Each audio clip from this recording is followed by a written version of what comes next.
Hello there. Welcome to Fate Mag Radio, the online. That is so not where we are. Gosh, this has been a long day. I've been moving so much stuff and I've lost my mind. My bad. Let's do a do-over, why don't we? Welcome to Paranormal Experience with Kat Hobson. I am Kat Hobson, and I'm so glad that you are here tonight because, every so often you get to have people over that you think are really cool. And this is somebody that I met when I was on another show with Jeremy York. I just think that this was someone we had so much in common. It's kind of interesting. His name is Philip Gibson. He is the owner and creator of Heart City Paranormal and creator at their apparel shop. He is also the founder and creator of Heart of the Universe and co-founder and Paranormal Conservationist, again, with Heart City Paranormal. He is also, something I did not know, a astral photographer. And we were doing a UFO show with Jeremy York, like I said, and it was so fun because he just pops out with, oh, by the way, I do astral photography. I'm a photographer, and I shoot an icon with pretty good lenses, and I don't get the shots that he gets. So we're going to let him talk about that too. We're not just doing paranormal. So anyway, let's welcome Philip. Hey. Hello. Hey, Kat. How How's it are going? you? I'm doing great. Thank you. I am too, except for being a little tongue-tied because you know what? It's just been one of those days. You're used to it. We're not. We're getting like, oh my God, cold weather Yeah, for it's cold. us. And so my dogs are all handled. They're indoor people, but my birds are not. And I had so many, I didn't know I had this many little wrens. hmm And these birds sit outside, and if I don't bring their food out, they start whistling for me. And there's one that'll get on the top of my chimney and do it. So I was just like, oh, don't freeze. Don't freeze. Yeah. And so Carl, who is always so reassuring, informed me that birds don't freeze, that they acclimate. But they've gone all the way through my feeder. And I was just throwing feed down because, the only thing that's going to be out there are my dogs. So Yeah. they'll hear them coming. Yeah. They are not quiet. It seems like they're not flying us south as much either. So I know we have a lot of geese around the area, sort of Really? foul, but yeah, we have a lot of geese around the area, and yeah, there's like tons of them, like still that are still, in this area, and they're getting pretty close to mating season, so we should be seeing babies in the next few months. Oh my gosh. So yeah, yeah, there's We a have lot of some, geese around. we have, they always come to the same lake, right? When they Uh, migrate. I yeah, I live right along a river, but I Right. think they do come around the same bodies of water. Yeah, yeah. Because we have geese that come here in my neighborhood, and they will walk down the busy highway and cross the busy highway. And people here just stop for them because, Oh yeah, we're yeah. just so glad they're here. We love geese. Don't piss them off though. But No, it's so, no, they I chased my thought they've chased chickens my were bad. they've chased my dogs a few times. Yeah, Yeah. we we'd walk them down the river walk, and they had babies. Obviously, it was during the their mating season. Then when they had their babies, so they're really ultra protective. Usually, they don't Yes. really pay much attention to them when they're you know otherwise. But if the baby's around, yeah, you got to like go navigate way around them so they don't get crazy. Which I understand. It's their babies. They're trying to protect them. I'm Yeah, they kind of came like that after. with babies. Yeah. Yeah, yeah, they came after him one time, and yeah, it was they didn't actually get to him, but they definitely came at him. They're like, hey, don't you think about getting around my babies? Well, I have a daughter that reached into a brood hen's nest one day. Mm. So she learned that lesson very quickly. She was 2. And I also learned how fast and mean I can be. So it was, yeah. You just don't It'll mess with mamas and babies. it'll show you a speed that you never knew you had. I didn't know. I mean, I knew, but I had never been put to the test, Yeah, yeah, and that was it. That yeah. was done. So, you know, we had so much fun getting to know each other when we were Mhm. on before. And I just thought I'd like to talk to him some more because you do all the things that I do and Mhm. love. And, you know, it was fun to meet you. Yeah, and it was great to sit down and talk with the three of you as well. Like I said, I've known Jeremy for quite a while, Yeah. maybe pushing 4 or 5 years now, maybe even 6 years. It's been a few years, Yeah. um, but it's great. I love meeting people and meeting people with similar interests and hobbies Yeah. and stuff.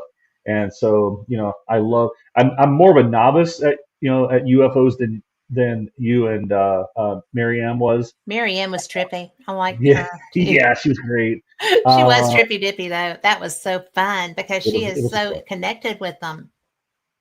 So it was nice to sit down, and I was more in listener mode when it comes to Well, the to whole an UFO extent, to an but extent until I brought the astrophotography and paranormal thing up, and I kind of opened up a little bit. But it was great. well, It was an honor to sit down and listen to the both of you, and it was well, yeah, it we was made great. a I good had a group. blast. You were great too. Don't Oh, don't sell thank you. yourself short. It was a lot of fun to get to meet and chat.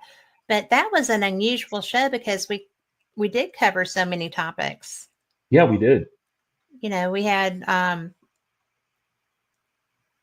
she communicates with them, Mm, and yeah. I do not, to my knowledge. But my husband would probably argue with that. But it was just fun. And then, when I started, when I was researching you, and I'm like, oh, this dude's paranormal. This is, Yeah. and you're very paranormal. Ye- So Yeah. that's to me a good time, Yeah. you know. Yeah. So how did you get into that? The paranormal. The paranormal. Well, actually, it started my interest in the paranormal. Started back when I was younger, mid '80s maybe, when the movie, the original Poltergeist movie came out. Right. To this day, it's still one of my favorite movies, and it's probably what gave me. It's probably what introduced me to the paranormal. Um, I didn't get I didn't really get the urge to investigate the paranormal until probably 2006, 2007, watching, sitting down and watching, the classic Ghost Hunters on TV, with Jason Yeah. and Grant and those guys. Um, when I saw that episode, I think it was season 2 or 3, when they went to the St. Augustine Lighthouse in St. Augustine, Florida.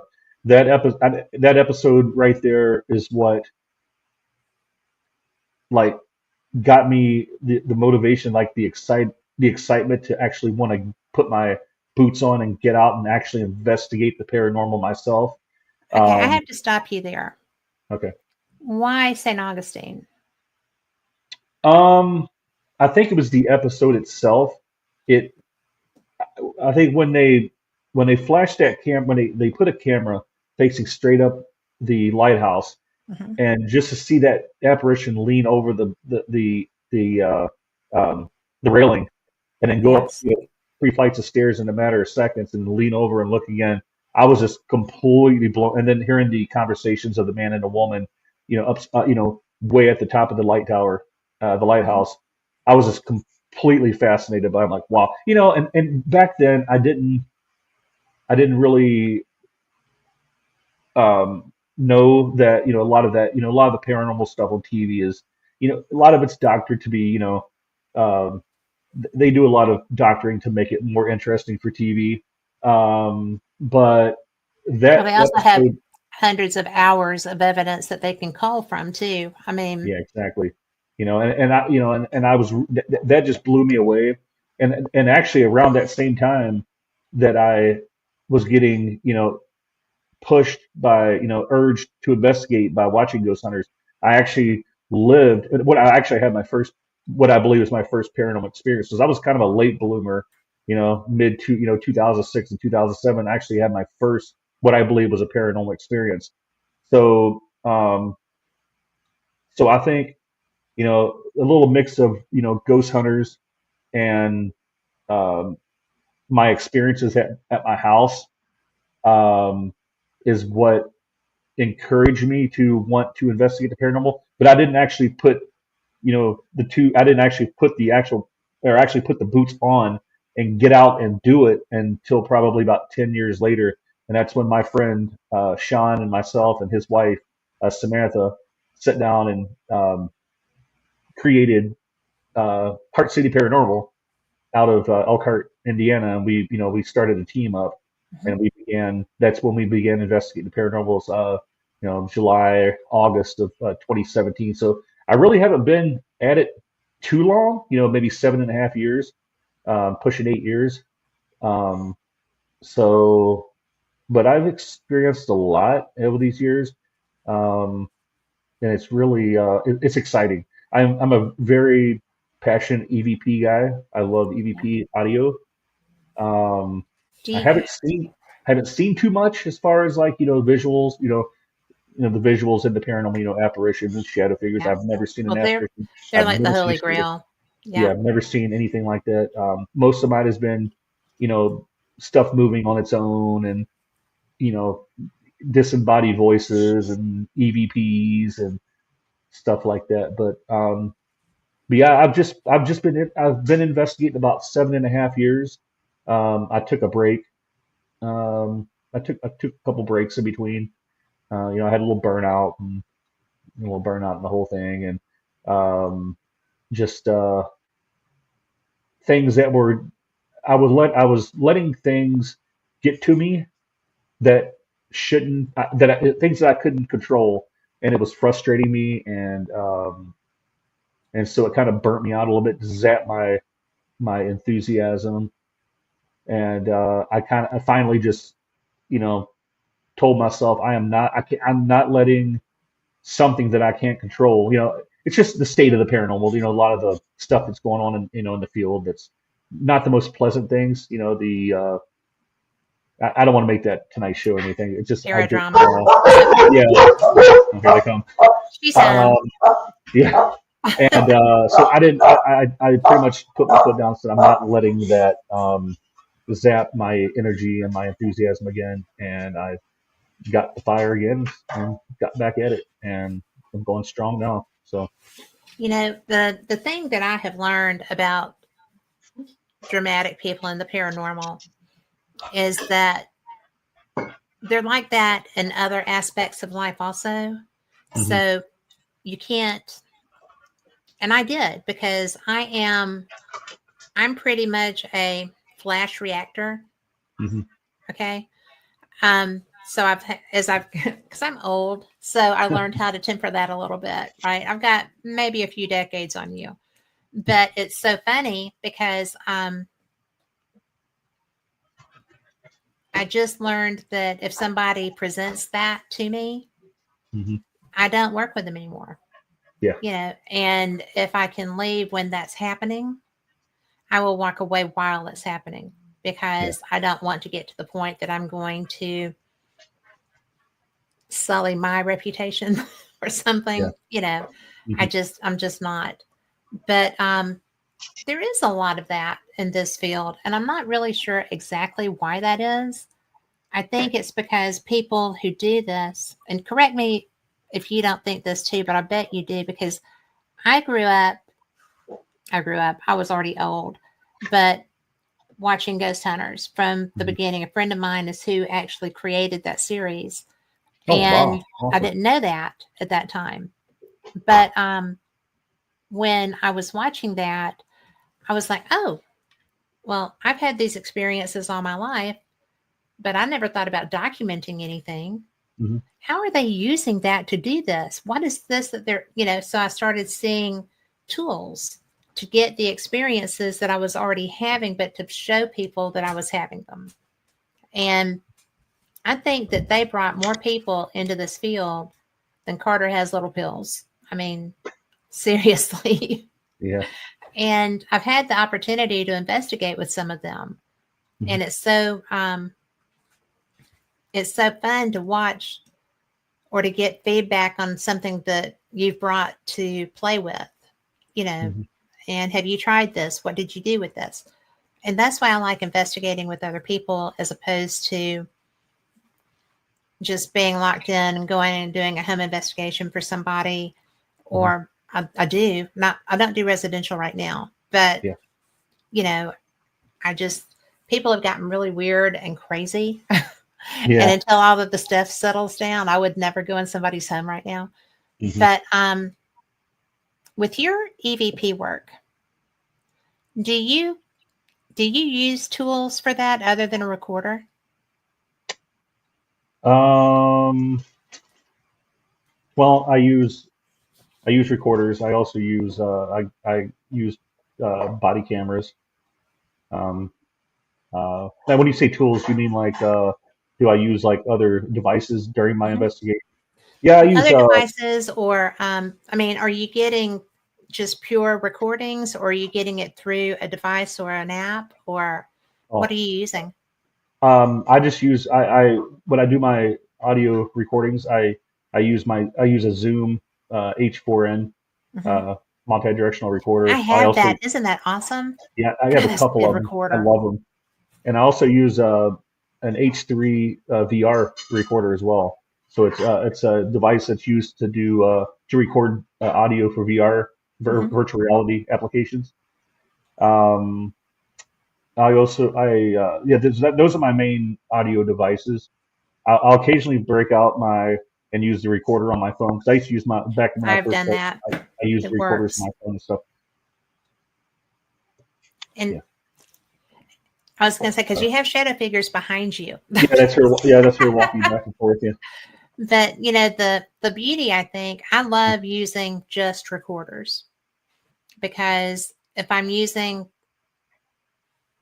an app, or if I'm using something, or broken radios, whatever, you Mhm. know, I think that the purity with an actual recording, when there's not anything that they're having to come through, Yeah, because they will give you their voice, right? yes, yes, yeah. And I I a lot of my all of my friends use EchoVox. They use SB7s, but I use SP11 occasionally. I yeah, don't use it as much as I used to, um, but I do use it on occasion. Maybe I might take it out once a night, maybe just to see, if I can get yeah, anything. But most of the time, I record a lot of audio, so my recorders are like rolling a lot. So, and yeah, I try to do what I can to eliminate the noise pollution. If there's, I will freeze to death before I ruin my audio. So I will turn off all heat, all the heating systems, and it's got to be yeah. silent. Very picky about that. Um, That's where the heated jackets and vests come in handy. yeah, So I'm so glad I bought one, because I have yeah, it for tomorrow. But because I will be taking the dogs out when we get off of here. So yeah. it's like, Me oh my too. God. So, but yeah, I think that's so good.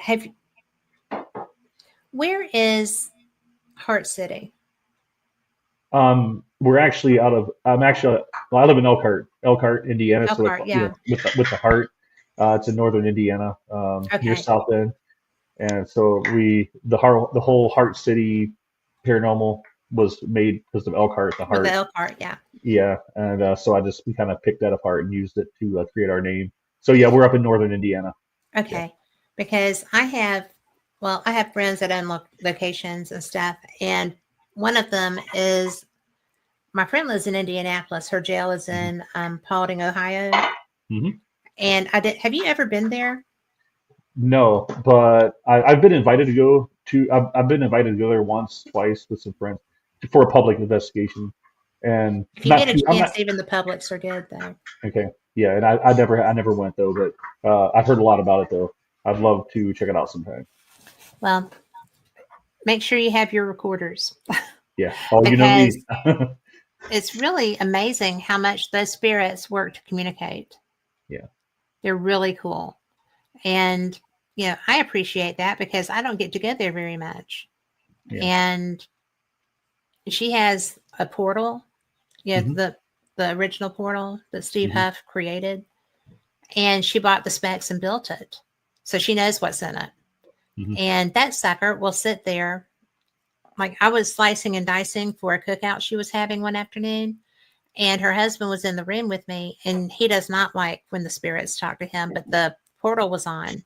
And so while I'm talking to Vincent and chopping vegetables and whatever, we're getting responses to our conversation through the portal. And I'm not thinking about it. I'm just responding to them, right? As well as him. And he's looking at me like, I got to go. Yeah.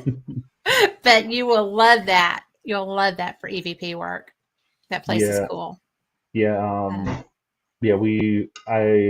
Like I said, I started off using my phone as my recorder when I first got started doing paranormal investigating.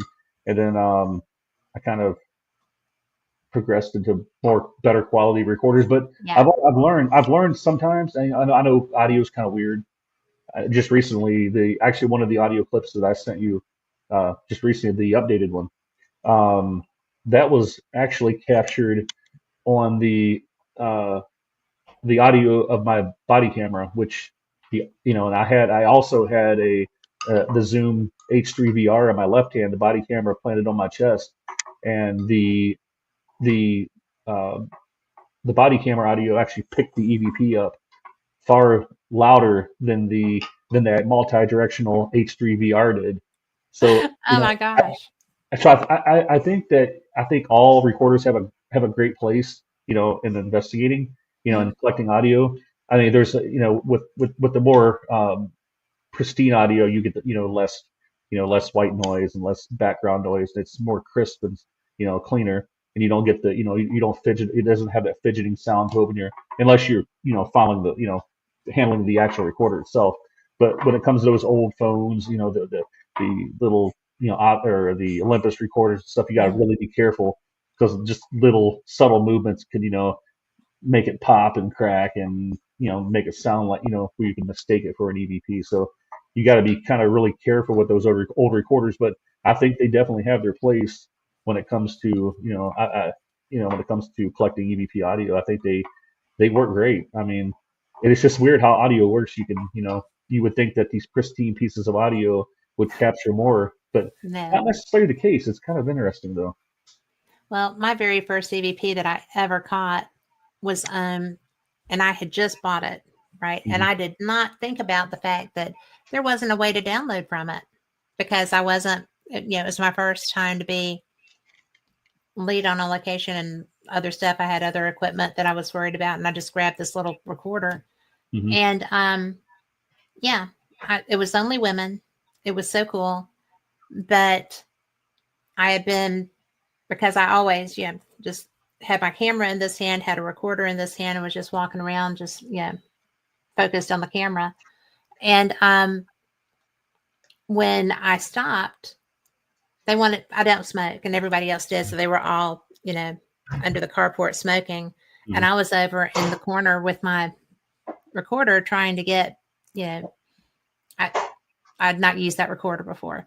So I'm sitting there and I'm going to do a replay, and I was just going to, see if I was actually working. Hmm. And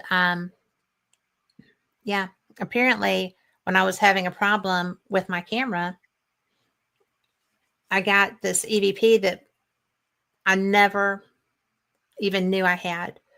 And so it was a man's voice that said, "Are we filming yet?"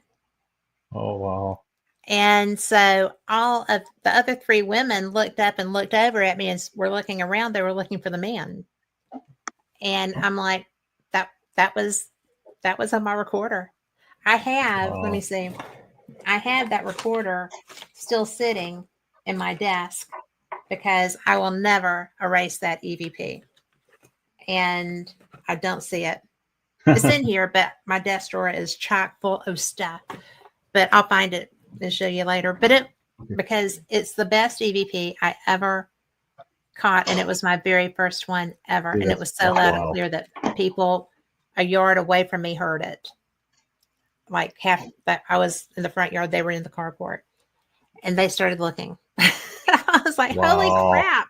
And I'm it never wasn't, stopping this." Yeah, especially when there was no men present, and yeah, so it's yeah. like, yeah, where's the guy at? I just heard him. Where's he at?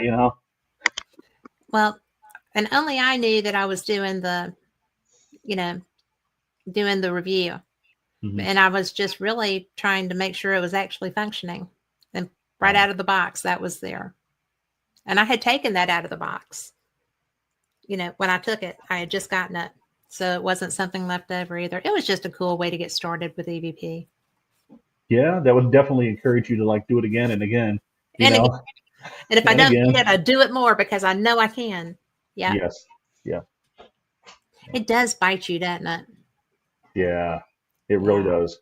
Like I still get like I still like listen, not only listen to new EVPs and go, man, it kind of just gets me excited, but just Yeah. listening to the ones, that I've heard, 30, 40, 50 times, I still get like wild time. Yeah. Because it's So, trippy. I yeah, mean, you got it, dead guys talking to you, yeah. or And some knowing kind of that, guys that aren't or some, sitting there with you.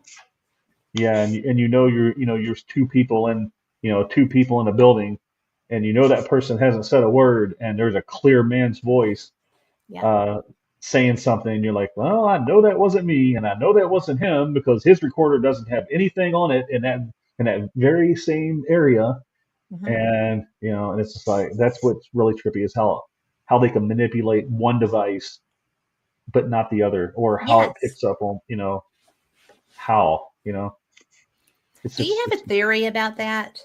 I mean, have you yeah. put serious thought into that? Because I have put serious thought into that. I got nothing. I There's don't. I mean, no way logically that should happen. no, you would think that if it's I don't, unless they're like actually going into the recorder and putting an imprint onto that specific recorder, I don't know how it's done. I Well, I mean, mean, they don't have vocal cords. I mean, yeah, they're not physical beings. yeah, So how are they getting the vibration to make the voice? And how is this device picking up something that can't exist? yeah, It gives a whole different thought to what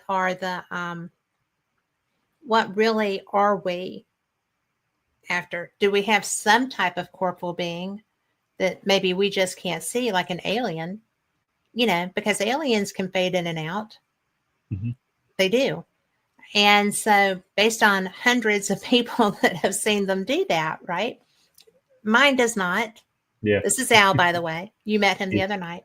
hmm, But it's just if another life form can do that, then maybe we still have some sort of corporal structure that can create these recordings.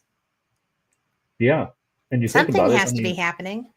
and like you just mentioned, we may not even be communicating only, not only with the dead, we could be communicating with, somebody from a parallel universe or Yeah. aliens or another dimension and we could be creating these ourselves with just I mean I think it's a smorgasbord of like a bunch of different theories of what's Or maybe going on. a bunch of different experiences that are being caught that we don't understand, you know, Yeah. because, and I have to say hi to Irene because she is from Tokyo, Japan. She is Tokyo Spooky Japan podcast. And I got my very first Christmas card from Japan from Irene. And it was Okay. the most beautiful card and the most beautiful stamp. And thank you very much for that, Irene. But but I do think sometimes that we may be crossing dimensions to get that. I've been places that there couldn't have been anyone else there, Yeah. like that man, and I was leaving a closed hospital where we'd done an investigation. And it was funny because I just happened to stop in the old emergency room on the way out the door. And I just said, did everyone here die of a heart attack? And I didn't listen back while I was there. And the place is being Mm, torn down. I can't get back in. But a man said, no, they shot me. And I didn't wow. know it. So, that's just, astounding. And I'm still upset about that because I feel like if it's not in an area that my husband would ever let me go by myself, that's one of the reasons they're tearing it down. But it's just like, I need to go back. I need to go back and tell him, I heard you. I'm so sorry. And I may just do a drive-by, hop out, run up to the door and say, I'm so sorry, I heard you, and hop back in the car and drive away. But, you know, I think they would know. I mean, he knows who was there. But and I think it's great when you get that disembodied voice because, you know, because I sometimes I will review audio on site. I very rarely, I do more now. Very rarely because I like to keep, because I think it breaks up the flow. You know what I'm saying? You get what I'm Rhythm. saying? I Yeah, the totally flow get that. of the conversation, and because you never know, you don't know how they're, you know, how they come and go, because you could be in, you know, they could be sitting there talking to you, and you stop and you go, okay, you know, I want to review this real quick, and they zap out, and you never know Well, because we have no idea what they, you know, how they do things and how they function. So I try to keep it going, and it's just unfortunate that, you know, they're sitting there talking to you, but you won't hear it until, you know, you get home and review that evidence. Unless, I've you know, started unless, telling them that though. yeah, me too, I've started telling them, and me too, if you're all the talking to time. me, I will know it later. I just don't know it now. Hmm. And if I can, I'll come back and we can finish the conversation if you had something to say. Exactly, and So, that's one of the reasons why I do take. I don't. I guess when I was younger, well, younger, as I meant, like when I first got into the field, I was really like gung ho about trying to check off locations, all, you know, check off this location just to say I went. Now I'm more into taking, you know, three, four, five different locations and constantly visiting those oh, locations to develop a rapport with the spirits, and it is pretty useful, and it's been pretty efficient and, you know, successful. Um, you know, at least visit them, you know, twice a year possibly, because I think it's just like a friendship. You it know, is. Yes. you go once and you don't go back for 5 or 6 years. They might not remember you, but if you continuously visit, you know, and then, you know, visit these locations and communicate with these spirits, it's like a friendship. It just continues to build and build and build, and they won't forget you, you know, and they want it, That's a great point. and they long to talk to you again. They're like, hey, I'm back, and you're like, oh, great, you know. For instance, um, my ex teammate Sean, who was in Heart City Paranormal with me, um, you know, we were in constant communication with this child at a place called Graceland Cemetery, which is here in Elkhart. Very active cemetery, very active. But we also believe that we're in contact with him at the sheriff's residence at Old Kosciuszko, and possibly even at a place called Eden Springs Park up in Benton Harbor. Um, I think he may be following us around. I can't prove that by any means, but he has responded once. You know, I asked him, "Are you following me? Yeah, have you followed us in different locations?" He said yes. Um, one That's response, different. yeah. So I'm like, you know, I want to believe it, but I can't say it's definitive. But what I was He getting told at, you. yeah, he did tell me. He did tell me. Um, so we kind of play off as in, we kind of play it as he does follow us around, and we accepted that. And but what I was getting at, you know, about the whole, you know, continuously visiting these spirits and, you know, developing a relationship or rapport with these entities. Sean goes, you know, we would occasionally take gifts over to Graceland Cemetery. There's this tree stump. It's a hollowed out tree stump, and that's where he always comes through at every single time. And so we'd always like ask him what he wanted for, you know, you want us to bring you a toy, blah blah. And he's responded, you know, a few times, train. I want a blue train. So Sean would sit Oh, right down on the tree stump, get on Amazon and order a train and bring it over to him 2 days by later. Jingo. Yes. So he comes over one day, after work, he says, all right, I'm gonna bring it over to you as soon as I get it. So him and Sam, his wife, went to work one day. They took the train to work with him, left it in the car, and they went straight from work to the graveyard, to the cemetery. And you know, Sean being the investigator he is, had that recorder on record, ready to go before he even got out of the car. As soon as he opened that car door and the door slammed, you heard that little kid say, "Thank you." I mean, Oh my gosh. it was. I wish I would have had the EVP like share with you, but it was. He sent it to me. He said, "Look, bro, man, you gotta listen to this." It was crystal clear, like the kid was standing there right beside of him. So How he was smart to ready. have that recorder going. Yeah, he was like he was. It's like the kid was like the kid was standing there going, "Oh, hey, there's his car. Yeah. Let's wait here for him." And as soon as he opened shut that Maybe he's door, got it. yeah, and he said, Yes, "Thank that's you." And so awesome. he probably saw the train or whatever toy he had at the time in his hand. He ran up to him and said, "Thank you." Dude, he sent me that clip, and I was like, "Oh my god!" And it sounded like the same kid that we're picking up at Graceland, and we're picking up at the sheriff's residence at the old jail. And I guess sometimes audio, it's kind of finicky. It might sound the same, but maybe it's not. I can't prove without a shadow of a doubt that that kid is the same kid, but I think deep in my heart I do believe it is, and so I think I need to accept that. And Well, I mean, you might as well. You've been doing this for some time now, but I do want to yeah. tell you, um, Jeremy's here, but Irene says that in Japan, spirits don't like equipment. So she has to use her ears to hear them or she won't. Oh yeah, And yeah. she also said that she would love for you to come and see how samurai warriors interact with you because it's a different game and an overwhelming experience, but not scary, but bombarded with them. Could you imagine a slew of samurai warriors there to talk to you?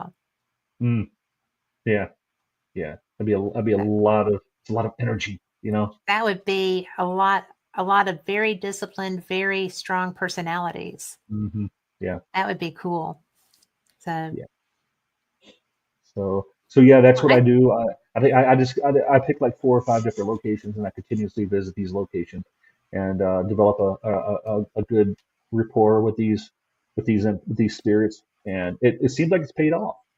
have And have you had that child interact with you since then? oh yeah, I yeah, just I went and did a solo investigation at the jail, the sheriff's residence at Old Kosciuszko, the one I was mentioning earlier. I did a solo out there back in it was January 18th, I think it was, and he came through. He came through for me. Um, That's so cool. yeah, he like I wouldn't say it's like clockwork all. I wouldn't say it's like clockwork all the time, but he about 9 times out of 10 up in that area, the second floor of the sheriff's residence, he always comes through. And I haven't been over at the cemetery lately because it's been really super cold.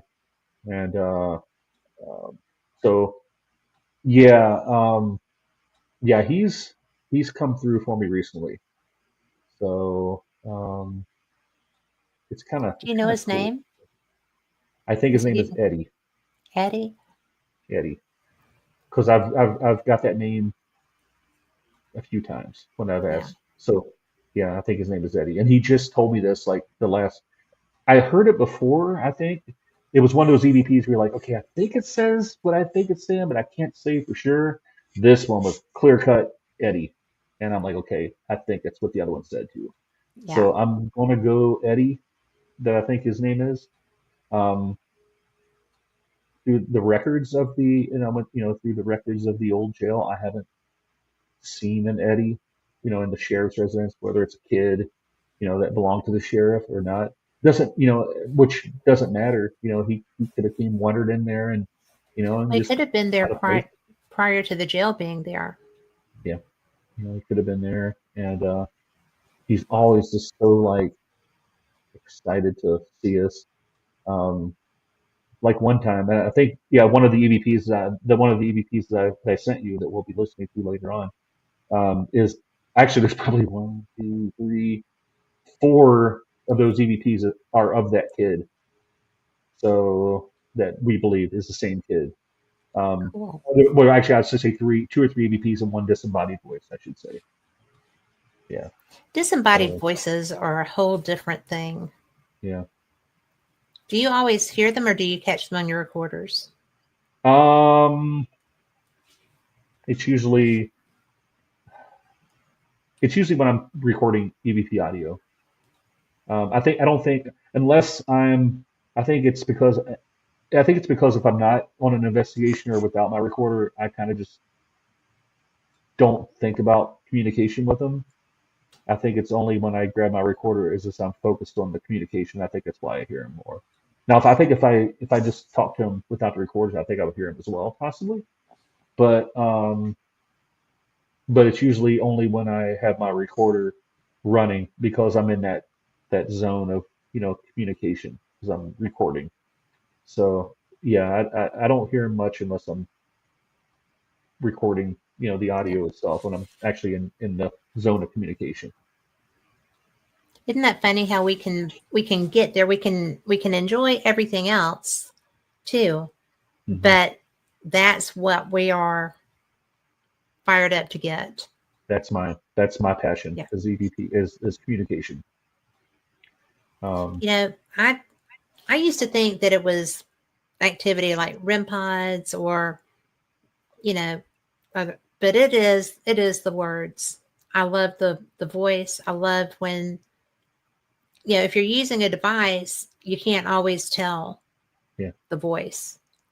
But like you were talking about, if you're using straight recording, then you recognize them. It's almost like they become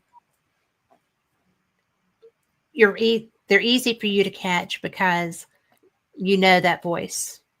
yeah. You're going to catch that tone or whatever, and it's there. And when Irene was talking about using her ears, I have a hard time with that. Hmm. And especially now because I'm getting older and I have a little bit harder time hearing too many rock concerts in the good seats. But, I've been a lot of concerts. Yeah. it's just, yes. I went to high school with the promoters' kids, so that always helped Oh until yeah. now. It's not such a help now, but You're in it. it's so much fun because I get excited. I feel like it's like you with that child. It's a friend. It's somebody that recognizes when you get there, Yeah. and it's just kind of pretty cool. I think that plays in. I think that also plays into the point what I was making, where maybe they do come through more because we do develop that Yeah. relationship with them, and they're more comfortable, coming through and talking to you, and they're looking forward to it. Um, he got Like quiet there for knowing a that little. was your car. Yeah, yeah, Like yeah. like They knew it was. They knew it was his car. As soon as he got out that car and walked and got out, shut the door. He heard. I think on the recorder you made, I heard him take like 3 or 4 steps, and the thank you came yeah. clear as crystal clear. And yeah, so it's like he knew. He saw that car pulling up. He's like, "Hey, there's Sean and Sam. Oh, cool. They're bringing my toy." So It's my train. Yeah. yeah, yeah. I mean, he specifically told us blue train Yeah. or baseball or suckers. So we've taken blow pops over there and just stuck them in the ground. Oh You my know, gosh. ice cream. I've had ice cream. I've had him say ice cream and trains and baseball and suckers and um, stuff like that. And I said, well, just let me know what you want me to bring, but I can't bring anything too expensive. I'm not going to bring you know, a, some, a No car, bites. a full size car, or a bicycle or something. Yeah. I can't do that. But he got quiet for a little bit, but then he seems like he started showing up again. What had Um, happened when he started getting quiet? um, to be honest with you, that's about the time that I began falling out of love with the paranormal. I got burnt out, and I started letting, like what I was saying earlier. I started letting the drama and the stuff in the field affect me, where I started engaging in a lot of uh, the bickering and the fighting on social media. Um, and it seemed like that's about the time it happened. And it's like it made me think like, man, maybe he maybe he picked up on that. Maybe that energy shift, just like they did not want to be around me, you know. And it Yes. bothered me. It really did bother me. It's not what it kind of it's part of why I decided to put my foot down and um, get get that fire back because I knew that this is who I was. This is where this is what made me fall in love with the paranormal was that communication. And when I lost it, man, it was like it hurt. It hurt. It really did. It bothered me, and I uh, I had to get a grip on it. I had people in my ear talking to me and telling me, "Man, you can't let that stuff get to you, man. I saw you when you came up in this field, man. I saw how much fire you had." And I said, "Yeah, I did it. I got back, I got that fire back again. It feels good. It feels really good. You know, Well, that's how I'm getting emotional. Sorry, but it's okay. um, It's an emotional thing. I mean, yeah, because it's I think it's such a sacred yeah, communication that they give us because they're dead. They don't have to yeah. be here. I don't No, think they have to be here. yeah, I think that for some, I don't know why people don't cross. I believe it's because a lot of times, I think they're afraid of what's coming. Maybe they didn't anticipate, yeah, they didn't feel like they had time to get things right or whatever. yeah, I don't know. And certainly with children, I think they're confused. They don't understand why things are different. yeah, But children also are the most adaptable of us. And so I feel like that's why they can be places. yeah, Um, they're certainly the most adaptable of us in the living phase. So, um, don't you think? I mean, children are amazingly resilient. yeah. And it.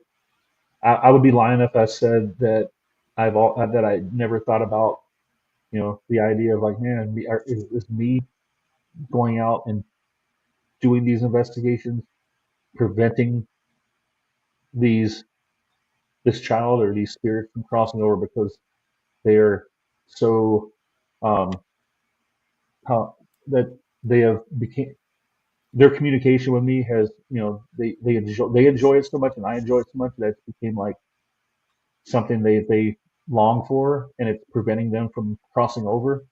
I've thought about that before. Am I the reason why they're not crossing over because they enjoy the conversation so much? Not necessarily just me, but anybody. Um, but I don't. And I guess when it comes to kids, and they say that kids are really sensitive to the paranormal, and look, just flip it on the other side. Maybe the kids are, that's why people hear so many kids stories. Because maybe on the other side, it's just the same thing. They can pick us up better as well as speaking to them. You know, Well, sometimes I think we're the entertainment. yeah. I mean, We could, really, we I could be, do. we could be a bunch Because, of clowns sometime. We could be clowns sometime. That's for sure. yes. And, we don't know. I mean, we don't even know who we're really talking to. No, we don't. We And, really don't. so that's why a lot of people are so like wiggy about doing this. But I do feel like you can build a rapport. There's nothing negative coming from that. Yeah. And, you know, I do think that the down team is really good at deception, but I also think that there are tells with that. Yeah. I do think there's a dark side to this, but And I don't seek it. we have to take that risk. I think Yeah. it's Well, I mean, there's a yin and a yang. There's that with everything that we everything. do in life. Everything. Absolutely. And, I had experiences that I had to go find somebody to help me with. I have. I mean, I I got an attachment from somebody that didn't know how to do Reiki, but were doing it anyway. And instead of slinging to the ground, they just went, "Poof," and I got hit on my elbow. Seriously, something hit my elbow. It felt like a prickly pear. And I was like, Wow. what the? what the heck was that? Yeah. And I turned around and he had just gone down again and was getting ready. I said, do not sling that out. You throw that to the ground. You do not just boo, boo, boo, And he was just like, well, but I was like, no, take a class. I mean, seriously, take a class before you do Reiki on somebody. Know what to do with that energy you're taking off of them. Yeah. But it was, oh my gosh. Do you know how long it took me to heal my aura from that? It was terrible. It took me about 2 weeks of salt soaks. Wow. And a friend of mine was like, can I look at you? I was like, yes, please do look at me. And she was like, I've never seen anybody heal that fast. I said, I was determined. Yeah. Because I don't like having my protection broken. And that was wiggy. Yeah. I did not know that would really happen. I have been trained that this is how you do this, but I had never known of that to happen. So that was my learning experience too. It was just like, oh my God, what are you doing?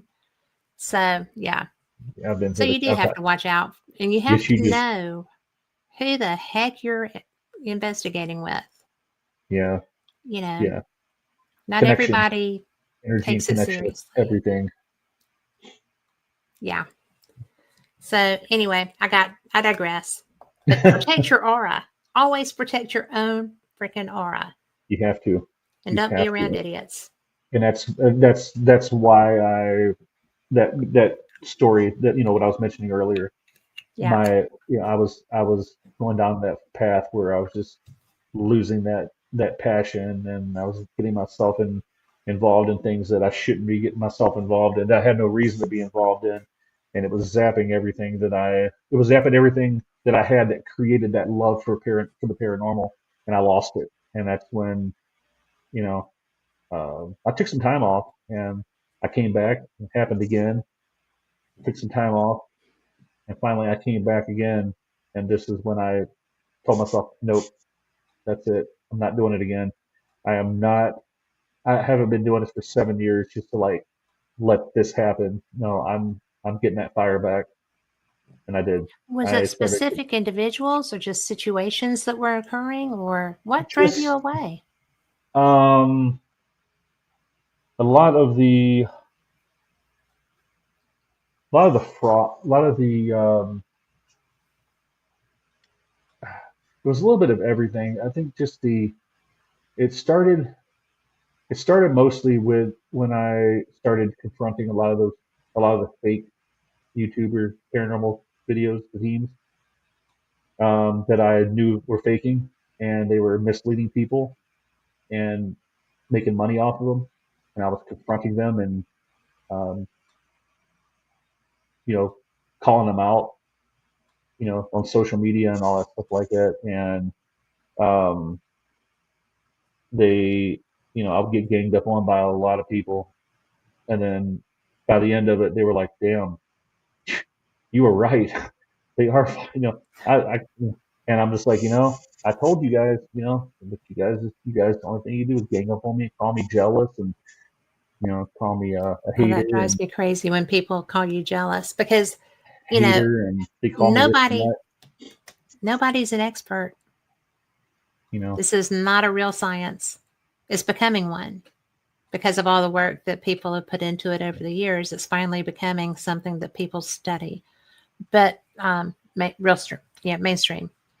Yeah. But when I'm jealous because you've got something that you can't technically prove, and I have stuff that I can't technically prove either, but that doesn't make one of us better than the other one because we're both doing the work.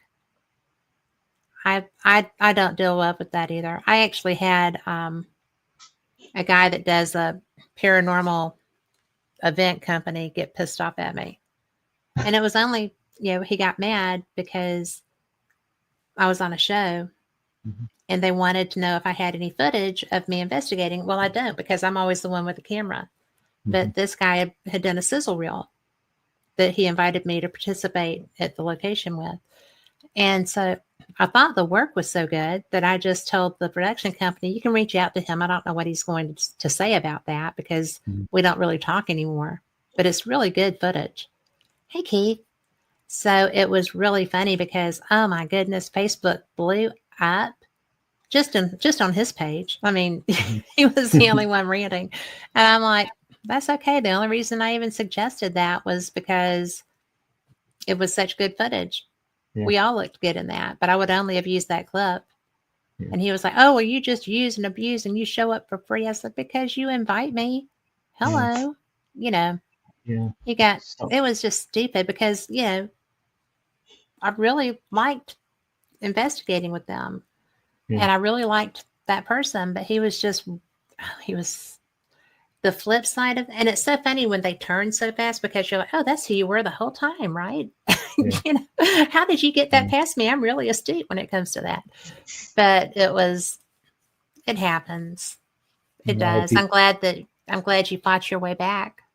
Yeah, I had people, in my ear, and I'm not afraid to give them props, or my buddy Austin Maynard, um, he's a, he's a, he's a developer, develops, devices out of Ohio. He was one that always told me, Phil, don't worry about that stuff, man. Just focus on what made you fall in love with what you're doing. And Exactly. I would hear it and I would like let it, I would make it work for a little bit, then it would just fall all the wayside. I'd be back to doing the same thing. And so finally, you know, uh, you know, I go back and listen to a lot of things, a lot of the things that he told me, and I, he's one of the ones that would tell me, just keep, just man, just focus on you, man. Just don't worry about these guys. Regardless, they're going to do what they're going to do it regardless. Just focus on what you, um, which what made you fall in love with this, and that's what I did. And I started, and it worked. It really worked.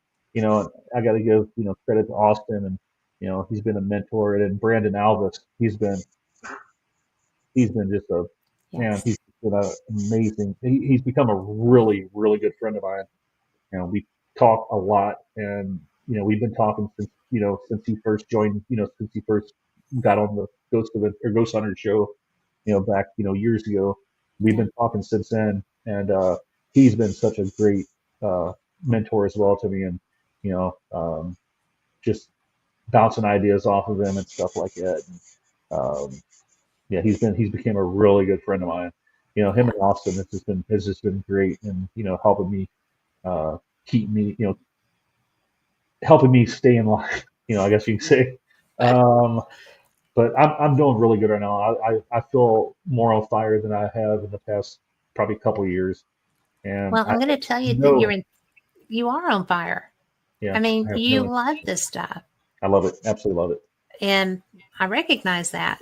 Yeah, yeah, That's that's what makes us keep doing it. And yeah, Keith Ottersberg, who is very wise, says other people's issue with us is their issue, not ours. I totally And agree. and I had a friend who, when I was being attacked by this person, just said, everybody knows who's got the high road in this. You just do you. Yeah, And that was the biggest compliment I think I've gotten in this field. And I've had people tell me things before, but that one, everybody knows who you are. You just be you, yeah, because everybody knows who that is too, because he's showing us right now. yeah, And that was huge. Probably just like for you. yeah, yeah. Just It's stay huge. in your lane. And Right. the thing is, I've really had, I've been very fortunate not to have anybody come at me directly. So I've been really fortunate about that. It's a trip. I haven't been attacked too much. That's I the don't only want to be. time. I don't want to be. Nobody's ever done that before. And I don't. Yeah, I've been very fortunate with that. That I haven't been actually the victim of a attack. I've been called, like I said, I've been called a hater, and I was called jealous, and stuff like that because I was calling out these people. You know, but there's nothing I can do about it. I mean, why and I'm not going to look back on this now and say it, but why would I worry about what these people are doing when I do, when they have no bearing, like just like he said, that's their problem, not ours. Why would I worry about them? Why would I let what they do affect, like they can do whatever they want. I mean, yeah, why they Well, are and they can be whoever they want. yeah, maybe they are putting a black, giving a black eye to the paranormal, but with some of their stuff, with some of the way they act.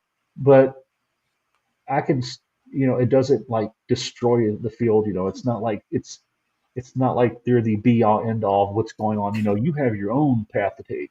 You know, Yes, we all do. and yeah, and just like Austin told me, he said, we don't all need to be innovators. We don't all need to be, developers. We don't all need to be content creators.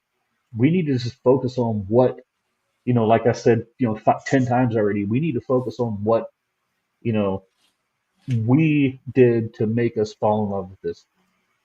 Been the best words I've heard, you know, in the last couple of years, when it comes to like me getting myself back on track again. And so I think that's what it all comes down to is just do your thing, man. Just do your thing and, you know, continue to do your thing and do what it takes to, to keep that passion level and keep that enthusiasm, up, while, you know, being, with the utmost dignity and respect of the field itself. So I think it's what we got to do. Well, you know what? At the end of the day, you're who has to live with you. Yep. Yep. And I think as long as we can do that, then we have a pretty good time and a pretty good life. Yeah. And through, you had Austin in your ear. Yeah. And I had, because I was floored when this came at me. I was just like, and it was just one person, right? And the people that knew me were like, why is that happening? I said, because he didn't get on a show with that footage, I guess. And he was angry. And then when I asked for it, it was just adding insult to that injury. Yeah. But I mean, I didn't even ask for it. The producers did. But it would have featured him too. Mm. So it would have been good for him too. But that anger that he thought I was going to be getting one over on him or something. I don't know what the things, but but he cut his nose off to spite his face because he looked really good in that footage too. The whole group did. Yeah. And it wasn't just me. But yeah, it's Keith said ego and jealousy. Well, it was, but that happens. And you just have to, I wouldn't spit on him if he were on fire, but I might call somebody too.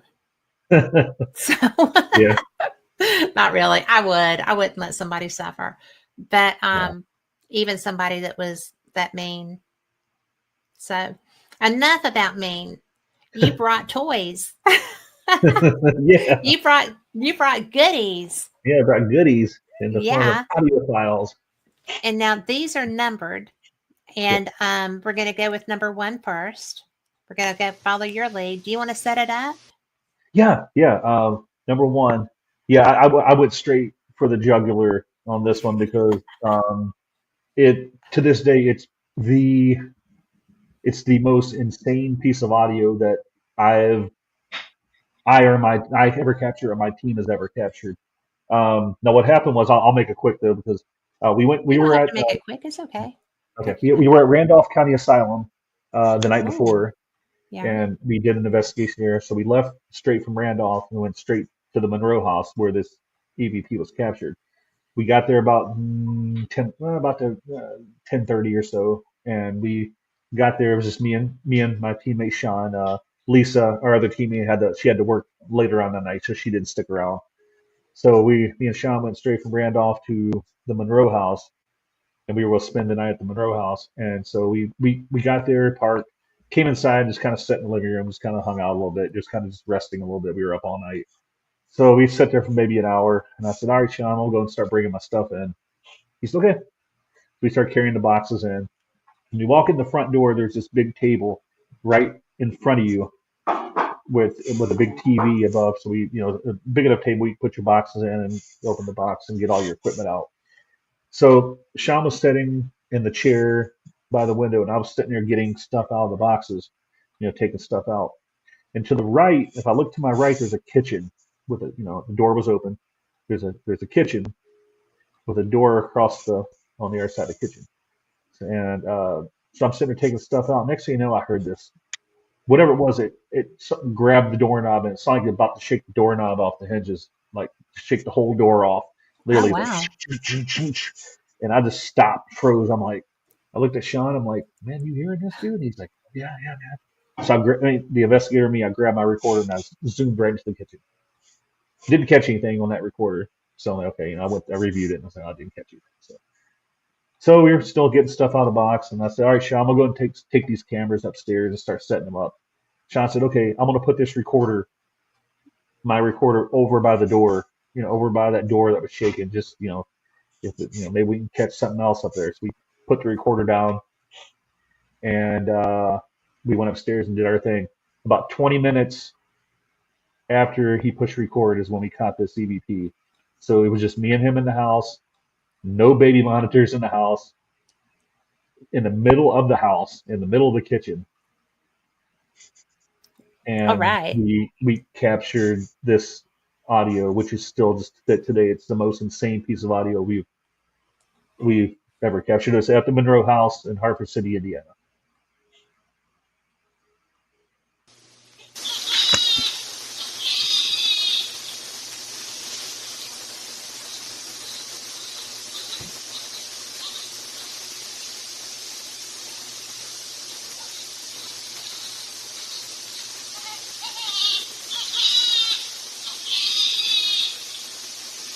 So this is on repeat, so just so you know. Jiminy Crickets. Oh my gosh. That is so awesome. Yeah, it's a full fledged baby. He sent me that he said, "Man, I think I caught a baby on EVP." I was like, "What, a baby, really?" He said, "Yeah, you need to check this out." So I said, "Go ahead. I'm taking my dog out. Go ahead and send it to me. I'll listen to it when I get home." And I heard it. My jaw hit the ground. I'm like, "You got to be kidding me!"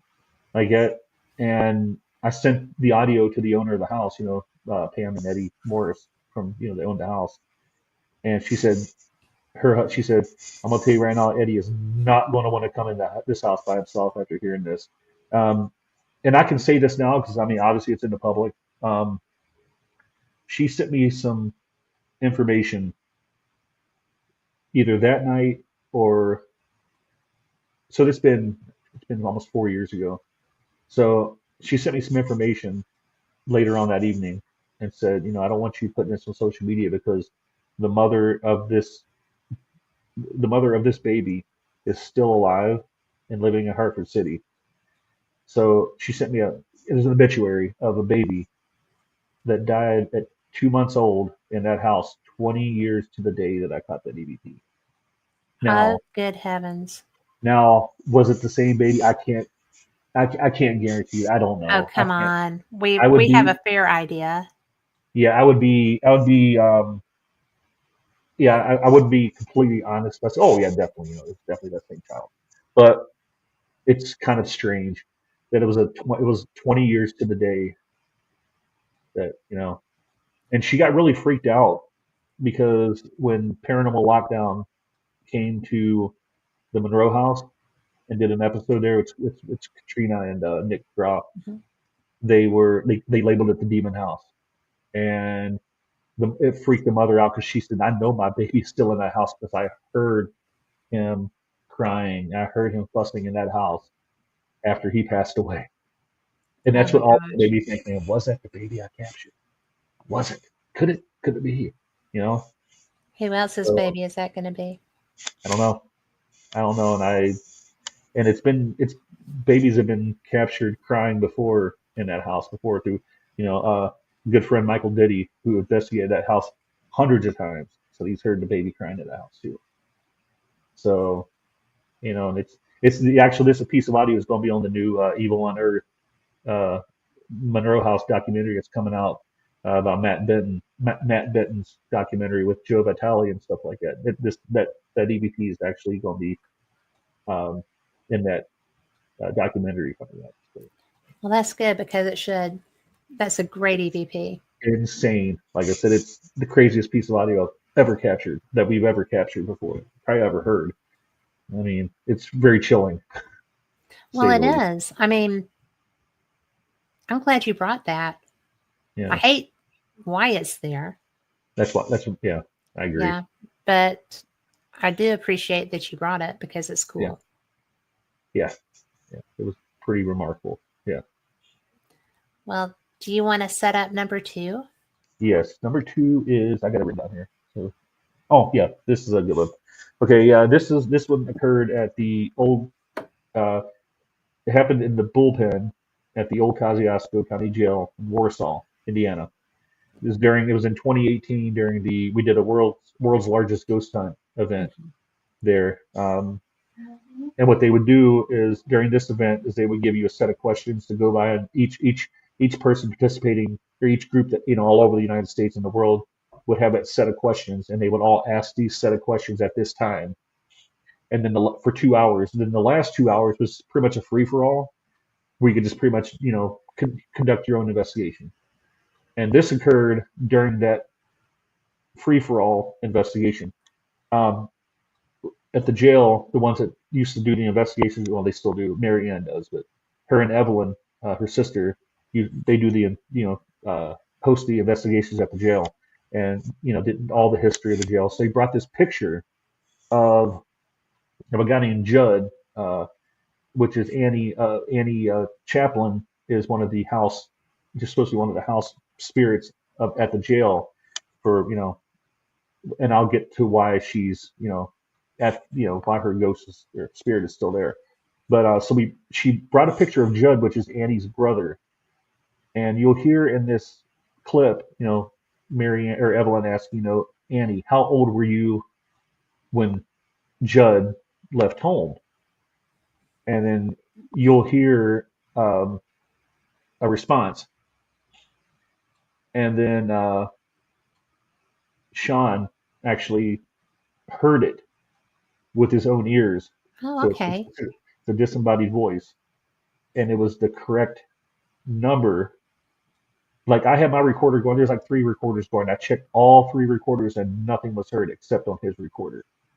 And he was standing right in the doorway and heard the response, which was the correct response because Marianne and Evelyn knew how old Andy was when Judd left home. And the one that whispered and came through was who we think is probably, uh, was Annie whispering in Sean's ear, and Sean heard it with his own ears and actually captured it on his recorder. Awesome. The number seven, which was how old she was when Judd left home. Wow. Yeah, so So you'll that's be able number to hear that. two. That's number two.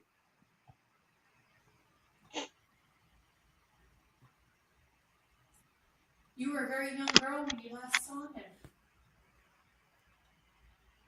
Can you tell me how old you were when Judd left home?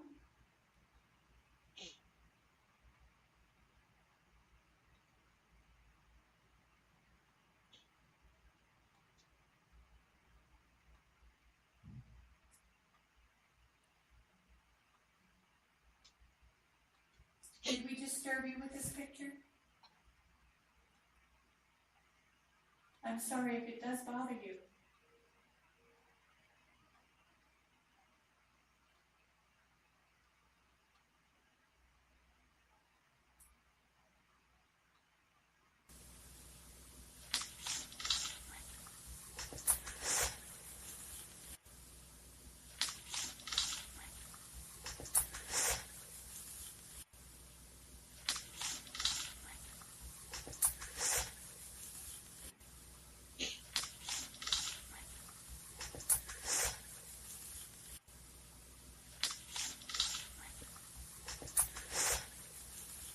Did you know that Judd had gotten into some trouble? I have voice that's 7. She said she was 7 years old. That's what I heard. Note that down, please, on the recording. Sean just heard 7. Annie was 7 when Judd left home. Amazing. Annie, thank you. I'm assuming you answered that. Thank you very much.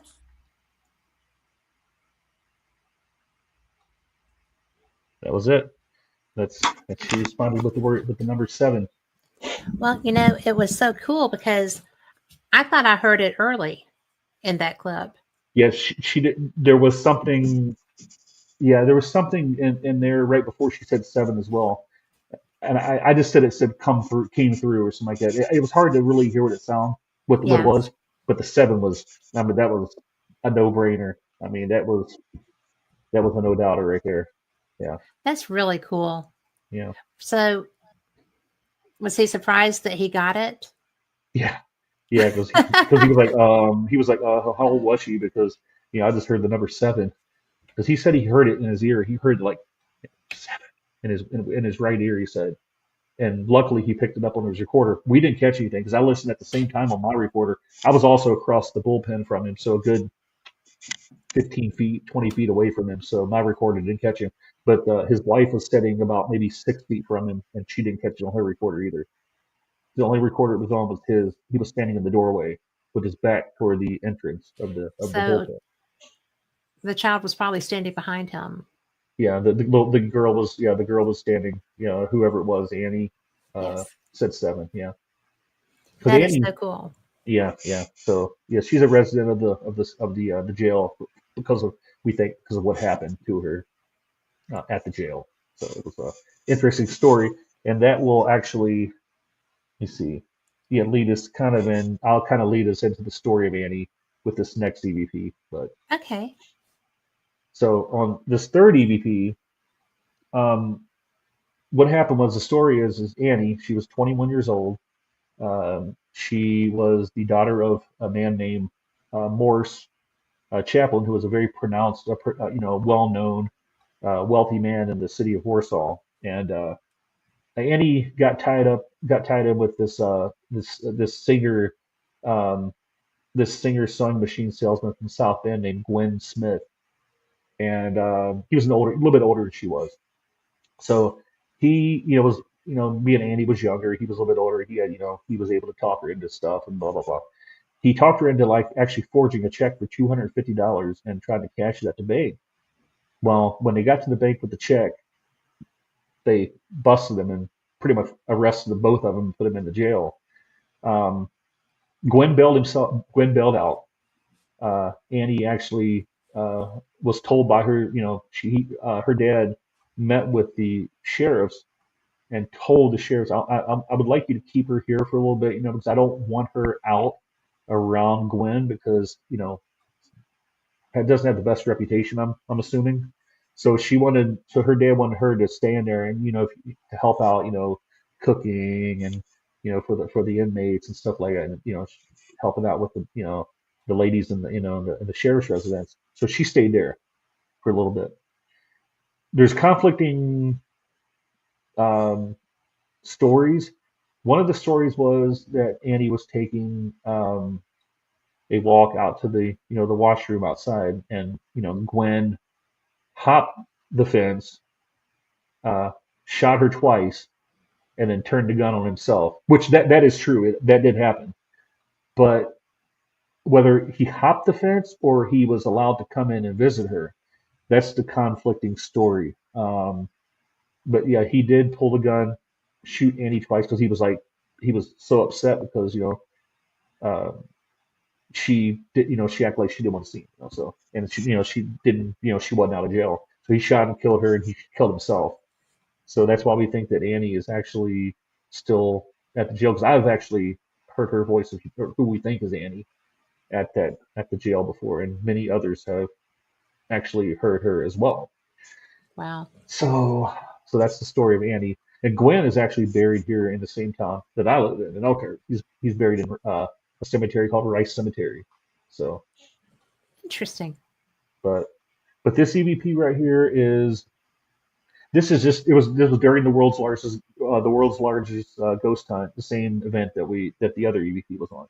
Um, typical set of questions. There was a group of boys from Warsaw High School that actually did a tour of the jail. 'Cause they do, they do tours and stuff. Right. You can come through and walk around. You pay $5 for a tour. So one of the boys, one of the guys, the guys came in there. So they told him the story about Annie. And he, according to what Marianne and Evelyn said, that this kid, said, Annie, hey, why don't you go to prom with me? I'll take you to prom sometime. So we brought this up during one of the questions of the world's largest ghost hunt, along with Judd's picture that was still sitting out there, as we heard in the previous clip, that Judd's picture was one of the triggering mechanisms that we used during this evening. So you will hear, I think it's Marianne talking and trying to speak to Annie and telling her, about about the guy taking her to prom. And you will hear a response from a man with a slight southern drawl, which would have been probably, he would have had that accent because he was from southern Indiana. And you will hear from what I hear it is a voice of a man that says, "My sister's found the one." And where I'm getting this at is, sister found the one, is what I'm thinking is when he asked to go to prom with Annie, maybe he thought that his sister finally found the one and she went home with him. I mean, and that was Judd saying, "My sister found the one."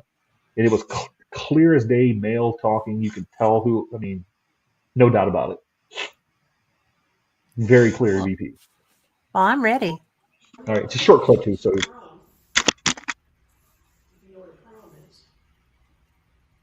School dance?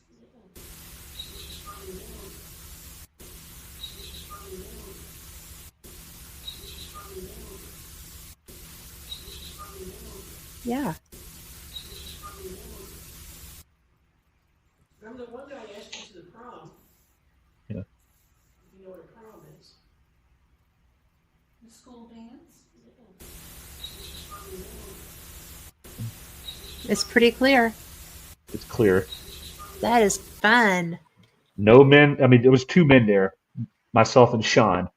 And obviously, why would we be talking about anybody about sisters? My sister found the one. Yeah.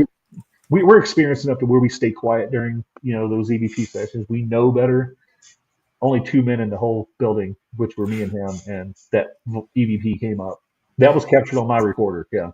So. Oh, wow. My phone. Yeah, that was my recorder. Yeah. I love that. Yeah. What else is next? This is, but seriously, I love other people's evidence. I love my own. Don't get me wrong. I love what I get, but I love when other people share too. Because most people are just like, "Oh, this is mine. You can't listen to this." Well, no, show me. Yeah, I feel like why hoard the evidence? It's like I want to share it with people. I want to share my findings and I know that's why we do take it. that adventure with me and share the experience. It's why we do it. That's why we do it. It's to get answers and to get evidence so that we understand, hopefully, what's happening around us. Yep, that's the way it is. That's the way it is. So, what's the next one? Okay, the next one. This is a good one too. This took place at a location in Hartford City called the Griffin Blind Tiger, also known as the Centerfield Bar in Hartford City. And this would have been the first, I think it was our first time we visited. Yeah, it was our first investigation. No, first or second investigation there. Anyway, it was just me and Sean. Again, nobody else was in the building. We were actually doing an experiment with our friend Brandy. She used to be a bartender at that bar, and she had a lot of regulars, and she had pictures of a lot of her regulars, just from taking pictures, hey, and she knew exactly where these regulars would sit in each of their seats throughout the bar. So we took the pictures and we put them, around the bar at each of the seats, of the pictures she had. of the, we placed them in the seats where they would have sat. So, and what we did is I had Brandy on Facebook Live, and she was telling us a story about that there was a guy, I can't remember his name. I don't think the name was mentioned in the clip, but there was a guy that used to come into the bar. He ended up buying a cat, ended up buying a calf, and he named it Brandy. Okay, and Brandy, the calf, the calf named Brandy got pregnant. So being a small town, the rumor got around that Brandy was pregnant. So her dad was like, "When are you going to tell me?" And she's like, "You'll hear the story, She's like, yeah, I'll tell you what." She said, "If you're pregnant," he said, "I'm not pregnant." And then they confronted the guy about it. He just kind of laughed about it. It's like, oh, did that little laugh and but yeah, you'll hear the story, and then right at the end, you will hear a man's voice saying, haha, her father was just kind of laughing. That's, I mean, Sean was sitting at the bar. I had my my phone in one hand doing the Facebook Live. I had my recorder in the other hand. Sean's at the bar doing his recording. And you, when I went through the audio from the Facebook Live, you could barely hear it. I mean, it was very, very faint. The recorder in my hand is the one that you heard, like it was loud. And Sean said, "Man, I didn't hear anything. I'm sitting there listening, and I didn't hear anybody talking. I didn't hear nothing talk. Nobody was saying a word. It was quiet as a quiet. There was nobody else in the bar except me and Sean. Nobody was talking on Facebook Live. It was completely silent. But you'll hear a man come across at the end of the recording saying, haha, her father was just kind of laughing." And there's also a follow up to this story that will probably floor you once we're finished listening to the clip. I have another part of the story that will probably just like make you go, wow. Okay. And it's verification too, so. He also got my dad thinking that I was pregnant because he had bought a heifer, a bull, Or heifer, and he yeah. named the heifer Brandy, and he named the bull his name. And he went around telling everybody that Brandy was pregnant, but he forgot to mention it was his heifer. So by the time he got back to everybody, it's a small town. Uh-huh. My dad came to the bar and said, "What the hell are you going to tell me?" I'm like, "What are you talking about?" He said that you're pregnant. I'm like, "Oh my gosh, I'm not." And he came in the bar. I said, "Did you say that?" He started laughing. He goes, "Yeah." Did you hear that story, sir? It's a long story. I can't repeat it. It's a long story. So if you heard that, I heard something about a heifer and Brandy, saying that Brandy was pregnant. Her dad thought Brandy was pregnant, and you were laughing about it. You thought it was funny. So, sir, can you tell us your name? We'd like to know your name. No, my father was kind of laughing. No, my father was kind of laughing. No, my father was kind of laughing. No, my father was kind of laughing. No, my father was kind of laughing.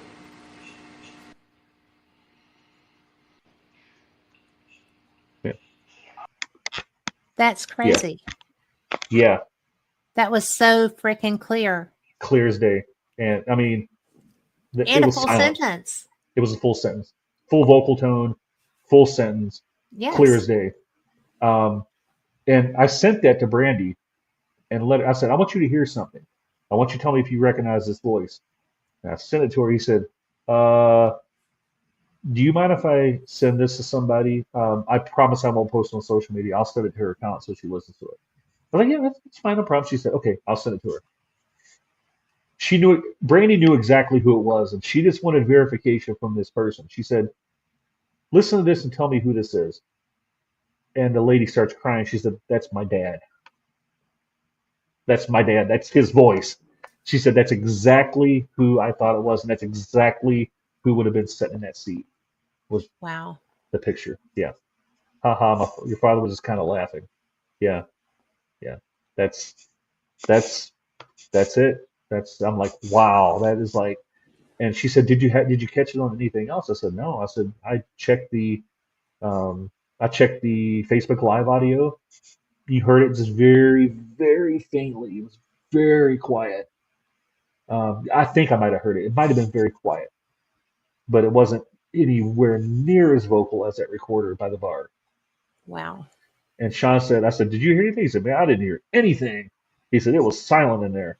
Wow. So, yes, and it was just me and him. Me and him were the only people in the bar. So there was nobody else in the whole bar. And this was very early in the morning too. So, but that was a very cool EVP. That is very cool. Yeah. All of these are very cool. Yeah. I picked some of the best ones we've had. I got a few I left off the list. I didn't know if we'd have time or not, but maybe that'll be for another show or something. We can do another show. We'll do that. Okay. But you have to bring all of them. Okay. Or at least enough for, to have this much fun. Yeah, absolutely. Yeah. I love this stuff. I mean, I'm sorry. I'm a geek. I love this stuff. Yeah, me too. What's your next one? So the next one, number 5. Now this happened. This is where the children of the jail began. We were there for an overnight at the old Kosciuszko County Jail. Sean went upstairs to do an EVP session, and you will hear him talking about. I think this is one about playing with the ball. He had a ball on the floor, or something like that, where you roll the ball, or something like that, playing on the floor. Now this is in the same spot that we've always captured this kid, and this obviously this one is amplified. I try to amplify these clips that way. I do have the originals too, so if anybody wants to reach out and listen to the originals, I got those copies too. But Sean was sitting there saying, "Hey, will you roll the ball, to me or something like that?" I can't remember exactly what he said. And you will hear a kid, and it was loud already, like on the original clip. It was like the kid was standing right there, saying, "I will." Clear as day, loud. Sean, I said, "Sean, did you?" I mean, he said, "No, it wasn't a disembodied voice. I didn't hear anything." So it was definitely an EVP. Yeah. So yeah, he says, "I will" in response to about. I think it's the one where he says he's rolling the ball. I think. So I might be wrong. It might be the other one, but we'll see. Okay. Please rolling a ball back to me.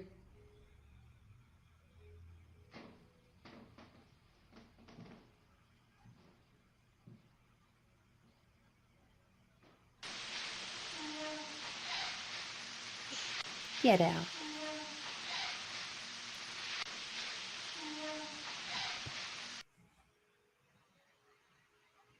Kid ones always get me. Yeah. No, that voice is. I've heard that voice many times up in that jail, up in that sheriff's residence. Yeah.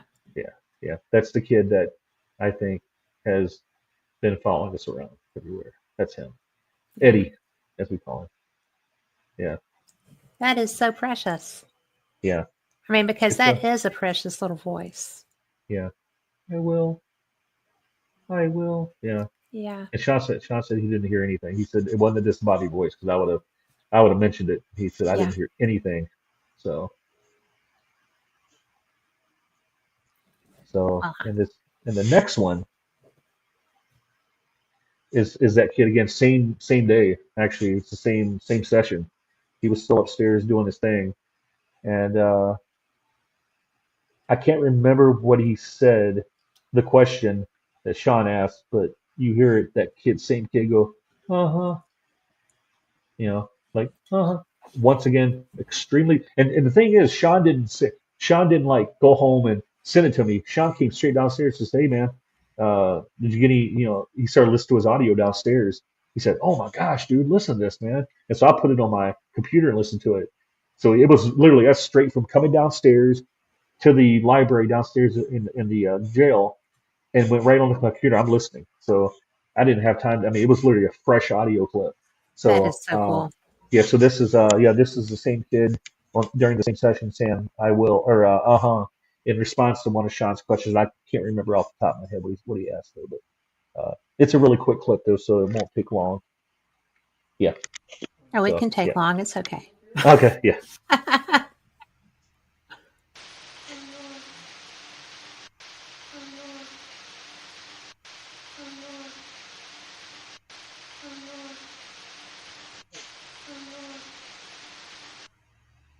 What do you think that's saying? To me, it's not like he says. It's not like he's saying but I mean, I don't know. It I might. thought it sounded like "come on." Would work too. Let's hear it again. I thought I heard a sharp at the beginning. Let's-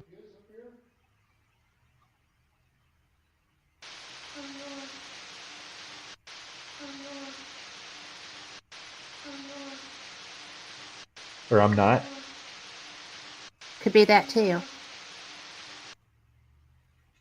That is so cool. Yeah, That he was is very vocal. He was so vocal Yeah, and so he's like that a clear. lot. Yeah, he's like that a lot. Wow. Yeah, whether it's disembodied voices or EVPs, he's very vocal when it comes to stuff like that. Yeah, he comes through a lot. This is very early on in our communication with him. Those two EVPs were very early on in our communication probably within the first year, like within the first few Okay. times we've communicated with him at the jail. This is very early on. Um, What um, a cool gift he's giving you. yeah, it's a gift. It's definitely I'm very honored to be able to hear that, that he takes the time to come through Yes. for us. And it seems like when me and Sean are together, it's more like he's more active. It's like the energy that me and Sean connection we give off is very comforting to him because he comes through. The EVPs that take place when me and him are together are much better than than when we're both alone. Like if he goes there solo, or if I go there solo, he comes through, but they're not as pronounced or not as vocal. But when we come together, it's just like it's like a perfect storm, and That's cool. I don't know, it's kind of strange. It's kind of cool. It's very cool actually. So yeah, so I think so. yeah. This next one, the kid is another same kid up in the same area, second floor. This is a disembodied voice though. I captured this when I was by myself during a solo. Um, you'll hear, me sitting there, asking them to surround me and come near me and don't be afraid. And I was sitting right against the door jam and I got this like very quick dizzy spell. Like I literally had to go like brace myself on the doors and I was like, okay, I just got dizzy. And I said, was that you doing that? Was that you that, made me dizzy? No, I'm not mad. It's fine. I said, and then you hear a kid come across saying, it hurts. It hurts. And I heard it with my own ears because I was listening to I had my Zoom recorder going and I heard it with my ears. I just heard a kid. Right. I mean, I mean, as soon as I heard it, I said, yeah, I heard it. I just heard a kid. I mean, that's how clear it was to my ear, is I knew right off the bat that it was a kid, and I didn't know what he said though until I reviewed it right then, and I heard what he said. He said it hurts. So I don't know if he was talking about him hurting me or if he was hurt. I don't know. I tried to ask, but I never got a response. So That's an interesting comment then. yeah, it hurts. Yeah. So it was a disembodied. This is not. It's a disembodied voice. Yeah. And I just want to let everybody know that even if you're not a child, you're more than welcome to speak. Come through. You're welcome. Surround me. Gather around me. Come to my voice. I invite you to come over here and talk to me. I just got dizzy. Just got lightheaded there for a second.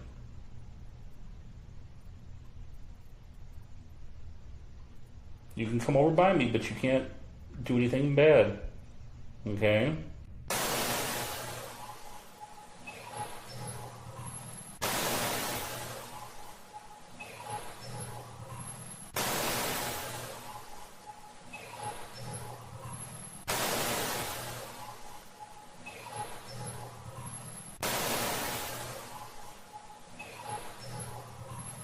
Okay, I just cut a voice. Hi, child. How are you? I'm going to mark this.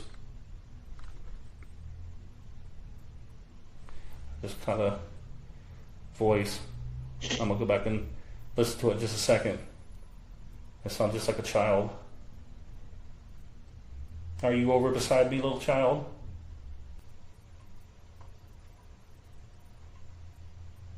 So And I just want to let everybody know that Yeah, yeah. even if you're not a child,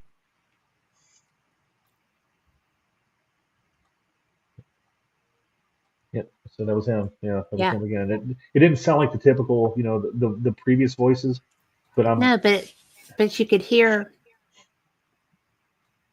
I couldn't make it out, yeah. but you could To me, it sounded definitely like it hear hurt. it. Yeah, to me, it sounded like it hurts. That's what it sounded to me. But and I go, it hurts. And I don't know what he's talking about. I don't know if he's talking about if he made me dizzy and maybe it hurt me. I don't know.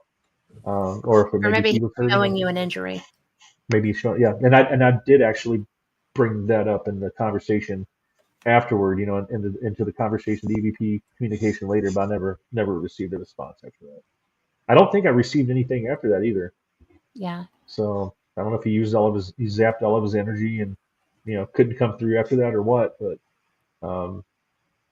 yeah, usually he doesn't come through that clear when we're by ourselves. Sometimes he does, but most of the time when me and Sean are together is when we usually catch the really good ones.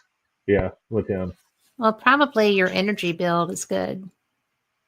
Yeah, I think so too. So And he's got a lot to use. yeah, I'm not trying to. Yeah, I'm not trying to. I'm not patting myself on the back or anything, but I think you're right. I think that energy that. Well, I mean, that's the theory that's what they use. And my experience is that I have to tell them if I'm okay with them using my energy or not. Yeah, yeah. Or because sometimes, like, if I've been sick and I'm out, then I'm like, okay, you're going to have to use the outlets or something else. You can't use my energy. Mhm. I'm recovering from something, you know. Yeah, yeah, And they generally tend to do that. I mean, yeah. they don't want to hurt you. I Yeah. don't go any place that I feel is negative. I'm feeling weak. So Yeah, if I'm sick, I usually don't go out too much. I don't yeah. usually go on investigations too much if I'm not feeling good. For one, I don't, if I'm not feeling good, I don't want to go out and do anything anyway. But for that reason, we're more vulnerable when We are. we're ill. So, and if you're So, protecting yourself, it might be a little more difficult. so I think it's just so much fun when they trust us enough to give us something. Yeah, I think the EVPs are one of the most intimate pieces of evidence because they take the time, like you said, they take the time and energy to speak to you, and who knows how how long it might zap them down, how much energy it does take to come through, um, we don't know, but I just find that the EVP is a very intimate piece of audio, and It's or a lot intimate of piece. trust Yeah, yeah. because they're So not going to give it to you as a rule unless their pet says, which I've had in residential cases or whatever. But if it's someplace that you frequent, then there's a mhm, relationship there. yeah, And I think that's really special and cool. And yeah, it is a gift. yeah, and I think it's what I've been. I think it's definitely my calling in this field, Yeah. without a doubt. I don't have no And urge to do anything else other than. Everybody says, "Oh, you should expand and do other things." I don't. I feel completely content doing what I'm doing, and that's yeah. I love it, and and that's it feels good. It feels good what I'm doing, and I know Well, and that's, it's right, yeah. and I know that it's right when I feel good, when it feels good to me. Well, and you're also providing something with them. Yeah, yeah, It's really I feel like it's a kind of big deal. yeah. And I do yeah, too. because I've caught shadow figures on film. I've caught EVPs. I've caught all this other stuff. But I like EVP because the shadow was cool. Because it was so clear. Yeah, But the EVPs are such like you said, it's very personal. It's very intimate. And unless they're like calling you the wicked, witch of the West or something similar. But that's happened before too. But I get called the B word a lot. I'm like, I'm a lovely person. You just don't yeah, know. yeah, yeah, But I find that interesting because I know other people that happens to, and it's almost like it's always male. It's not always the same voice, obviously, because, but yeah. And I think that's weird. I also think that it's probably a spirit from a long time ago, and women Yeah. were not regarded as were not treated as well, not regarded as good as they were now, as they are now. They were treated a little bit unfairly back in those days, and women were looked down upon. Yeah. And it was a pretty common thing to call them a B word, and Well, and it's funny that after all this time, that's the word, yeah. right? Because it's like, didn't you have slurs in your era that would have been original? Yeah, it's like we still use them And the today. next time I'm live listening and get that's what I'm going to ask. I've already got it planned, but I'm going to be like, can you not be more original? Yeah. Really? That's all you've got? And see what happens. Because if they're going to be rude, I'll give it back. I'm not going to try to be in a tussle or anything because that's stupid. But, if you're insulting me, then is that it? I don't think I'll get in too much trouble with that one. Nah, you'll be all right. I'm not going to, I don't want to push, but because I have friends who have had things happen to them.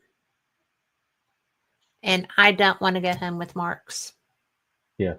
The energy vampire thing, that was bad enough. Yeah.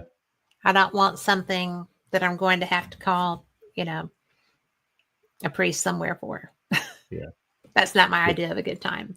No, and it could happen. That's for sure. It does happen. And, there's groups of people that go out doing exorcisms who should never be doing that. I agree. And I'm like, just because you have a certificate on your wall did not come from the church. Yeah. It needs to say Roman Catholic Church, but not really. I know that there's probably other people that do it very well without that, but yeah. It's like they watch something on TV and think they're pros. Think they're like professionals.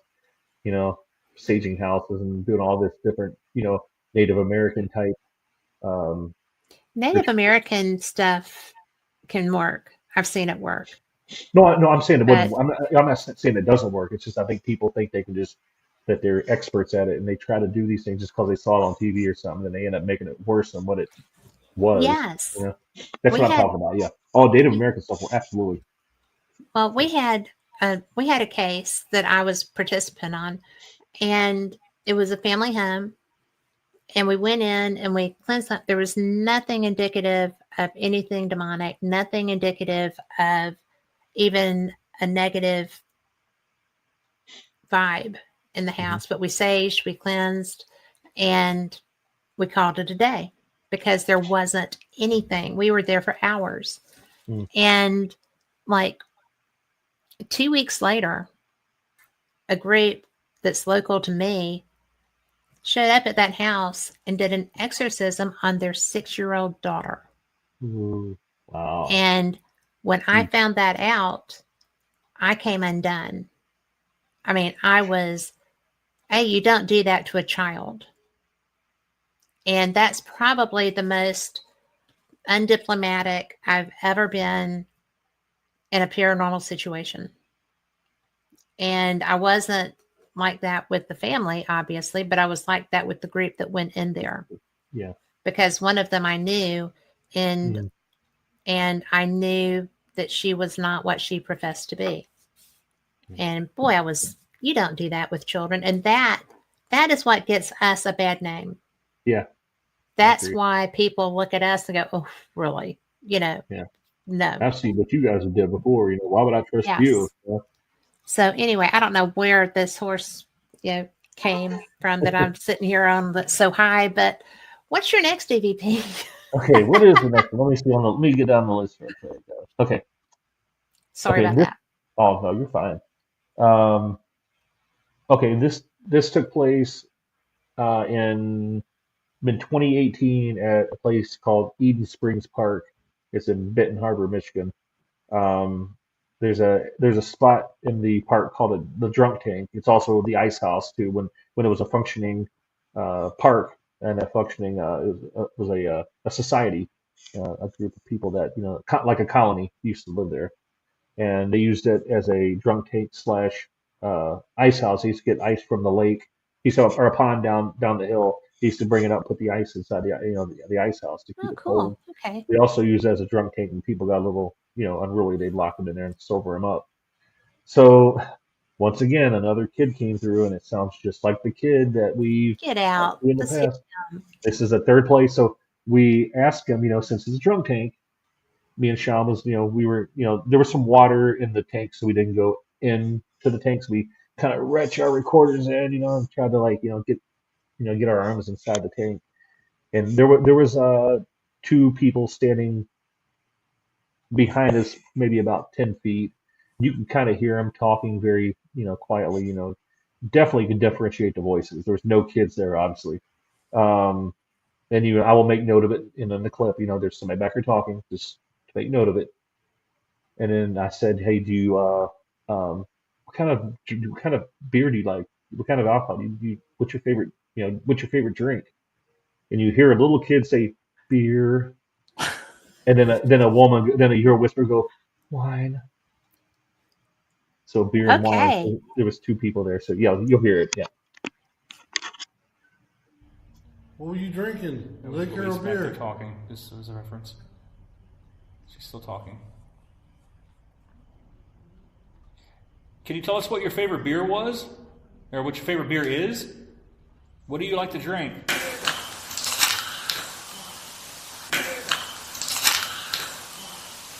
Oh my God. Great catch.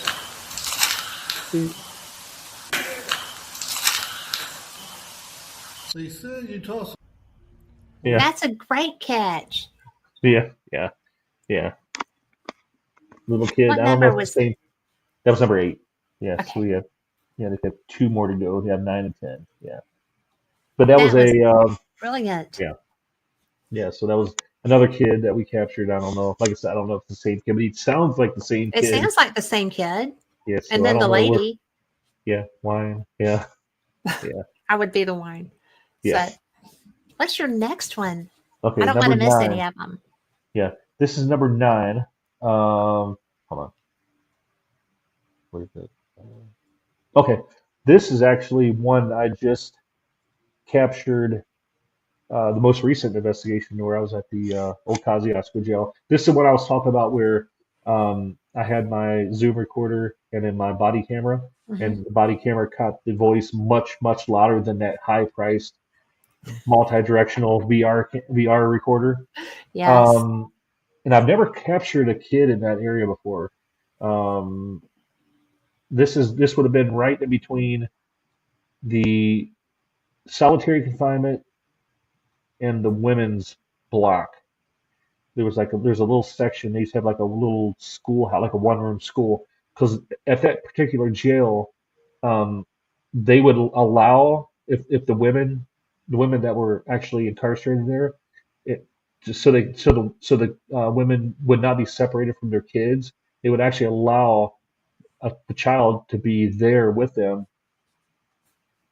and while they were incarcerated, if so they didn't separate the mother and the child. So it That was might not be very forward thinking. yeah. So it might not be too surprising that I caught a kid there because it's right next door Yeah. to where the women's where actually it's right next to the schoolhouse where the schoolroom would have been where they would taught the kids. Okay. So if they were old enough. So but yeah, you'll hear what sounds like to me on the original. This is the amplified clip. During the original clip, it's not as loud, but it sounds you can hear it better. But it sounds like he says "hug me," like "hug me," and so yeah, you'll hear that Okay. on this clip. It sounds like "hug me." But Warden, are you okay if I go into the ladies' cell over here, into the ladies' bullpen? If you're not okay with it, trigger this device I have in my hand. Walk up close to it. Or okay.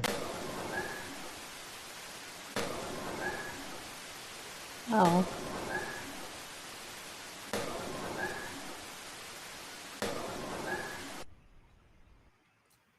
What is the bump? Like the bump between the voice. Yes. That's where I amplified it a little bit. You did such a Amplified good the job. Yeah, amplified. I ran a little bit of noise because what it does, if you amplify it too much, it causes a lot of noise reduction or amplify. It causes a lot of static in the noise. Mhm. So the original clip had a lot of like white noise in it. So I kind of use a little bit of noise cancellation to kind of tone down that noise, but still bring the voice up. Not enough noise cancellation that destroyed the audio, but just enough to kind of make it more of a pleasurable, make it more pleasurable to listen to. That was Um, a great catch. yeah, that was I mean, yeah. wow. Yeah, you can hear. To me, it sounds. You can hear the "Hug Me" better on the original, the undoctored, the raw audio, but it's not as loud. But Mhm. you can hear the sounds better. You can hear "Hug Me." You can hear the Yeah. pronunciation better. Well, But you know, it's I could understand it in that one too, though. yeah, you can. I mean, that's a great catch, Yeah, once again, a kid in especially the jail. knowing that they had children there. Yeah, yeah, yeah. And It would was have that been the literally same like little boy? I don't know. I'm not sure. It's not the same. It's not the same place that I usually capture him at. No, I but I usually I mean, usually could be he could be following me on everywhere. You know, I don't know. You know, well, I you don't may know. have a friend I besides that think I four-legged one. Yeah, I think I've heard him here before too in my home. So I that'd be don't want to say interesting. I don't want to say it to my girlfriend. So I don't want her to get freaked Oh out. yeah, I can't use those words here. Yeah. So, So, but and it's I interesting have that headphones, so huh? I'm okay. Yeah. So it's interesting that yeah, it was captured in a area where there would have been kids there. Hmm. So it's not totally out of the realm, a possibility that you know, but the kid could have been a kid that followed me down there from the jail cell, you know, from the sheriff's residence, the one I always talk to. I don't know. I don't know. It's just a These are speculation, but great EVPs. yeah, there's some there's like I said, there's a few I was like, oh man, I should have sent those to her. I should have sent that one too. I was like, oh well, Well, we'll you're going probably to have to keep a record of what we've already done, yeah. so that we I can. got a few more up my sleeve. Because Yeah, I love evidence shows. I yeah, absolutely love evidence shows. yeah. This one was So captured. This is my version. I just posted this to my actual profile, my main Facebook page yesterday. Yeah, it was yesterday. So it's a brand new EVP. That's what I captured when I was there on the 18th of January. So that's like my most recent investigation. So that's like a fresh new EVP that's never been heard until yesterday. So I was like, that's a good one cool. to that's a good I one to think that's a share. great one. Was Yeah, that it's the pretty last cool. one? No, there's one more. Oh, okay. Well, we got a couple. We've got do it. This was Quick setup. okay. This occurred. This is one of our very early. This is back in our very early days. This happened in 2017, I believe. This was at the place called the Bristol Opera House in Bristol, Indiana. Um, we we were on the stage in the auditorium. It was Samantha and an old teammate Terry, um, who both had recorders in their hands. They were sitting in chairs, and then over beside Terry we had a table sitting there. We had a REM pod sitting on the table and a recorder and a little Olympus recorder and a Care Bear, just a standard stuffed Care Bear, just sitting there trying to um, initiate a response. You know, being it was Mhm. we've heard the rumors of a child being heard and seen on the stage in that area of the stage. So you hear Sam and um, Terry talking about, you want me to move down closer, and you hear somebody walking across the stage and sit down. You'll hear this like, and it almost sounds like a squeaky toy, like, but then you hear like a little kid giggling, like like a little baby giggling, Yeah. and it's clear. Yeah, that was one of the very early EVPs that we've captured as a team. So yeah, Okay. it's very clear. You'll hear it. It's very clear and very vocal. All right. Yeah, yeah. Would it help if I sat in that chair over there? Yeah, we're not gonna hurt you. Sam's gonna come over there.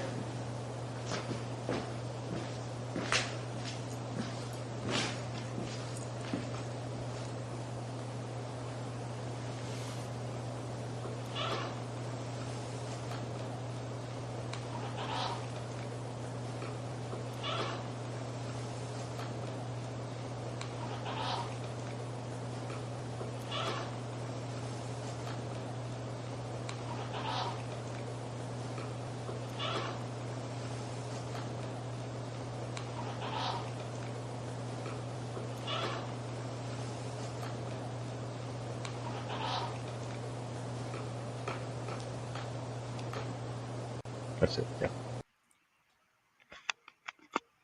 Yeah. That was kind of strange too. Yeah.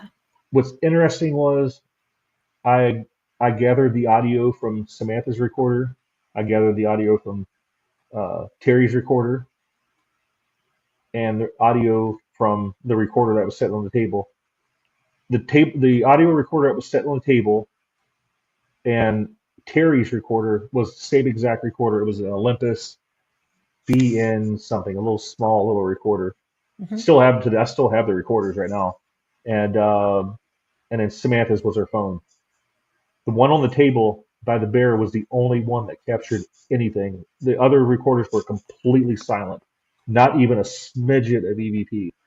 And and first thing I said when I caught the EVP, I'm like, okay, hey Sean, that bear, did it have like some kind of speaker in it, like a little, like a triggering thing that Mhm. had a speaker in it, or like did it talk? He's like, no.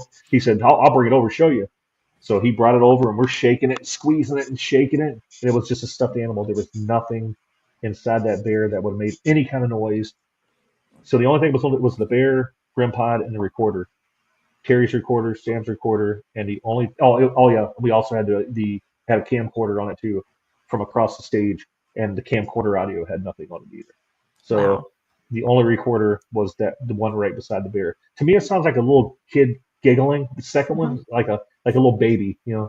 like a cooing baby, kind of like a Yeah. giggling baby. So I mean, it's just, you're very good at catching these. I'm impressed. I mean, I run a lot of audio, so my odds are it increases my odds, you know. But It does. I think because I have such a love for it, I think it's I pour my passion into it, and I think the spirits see that, and it makes them comfortable knowing I'm there to hear it. You know, I told them anybody can probably do it. Anybody just Patience. patience and you know And run a lot review of your audio, evidence. review your evidence. I think there's a lot of people that don't. So I'm yeah, guilty sometimes. me But when too. I started realizing what I had, I started going back. So, Yeah, and it's really a lot of fun, but we are out of time. We're I a see that. little bit, Three we're minutes a little over. bit bumping on it. 4 minutes But over. I just have to tell you that I have enjoyed this so much. We'll do it again and you can bring some more. I would love to come back So on if I you'd would have love me. that. So yeah. Thank you. Tell people where to find you right quick. Just I don't have really much social media other than my main Facebook page. Just look for Phil Gibson uh, Yep. on Facebook. I don't have any. I don't have Instagram, TikTok, or YouTube or anything like that. I do have an X account, but I usually just sports stuff. Well, we will Uh, just do find you on Facebook, find and me on he Facebook. shares a lot there. You'll be able to enjoy him there and get to know him. We didn't And get into the photography side of it, did we? I know that's another day. We'll We'll do that save it for. again. Maybe I have some more. Maybe I'll have some more projects done by then. Oh, I'm fine with whatever. if I it'll love ever your clear. work. So So thank you. And for thanks, everyone Kat. listening, thank y'all for being here too. I know y'all enjoyed Philip, and y'all come back. Next week, I have Tom McNicholas and Nick Muley.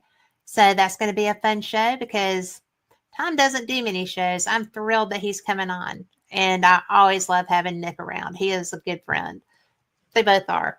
So we will see you then. Thank you, Hey, guys. April, you have a good night too. And we'll see you same cat time, same cat channel. Good night.